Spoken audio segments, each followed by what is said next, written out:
আজ তোমাদের সাথে শেয়ার করব আমার খুব প্রিয় বান্ধবীর ছাদ বাগান। তো ও খুব গাছ লাগাতে ভালোবাসে। দেখো কত সুন্দর ছাদে গাছ করেছে। আর এখন গাছগুলোতে ফুল হয়নি, কিন্তু আগের বার যখন গিয়েছিলাম প্রচুর প্রচুর ফুল ছিল। শীতকালে প্রচুর, দেখো শীতের গাঁদা গাছও করেছিল, তোমরা পাশে দেখতে পাচ্ছ হয়তো একটু। গাছগুলো মরে গেছে। আর এই দেখো কত রকমের জবা গাছ ওর বাড়িতে রয়েছে। ওর বরাবরেরই খুব গাছের শখ। মানে খুব গাছ, নিজের হাতে সমস্ত গাছের যত্ন করে। তো দেখো ওই দেখো ওর বাড়িতে আজকে গিয়েছিলাম।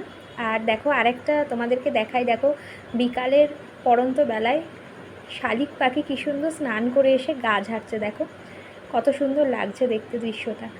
ওর বাড়ির ছাদটা খুবই সুন্দর।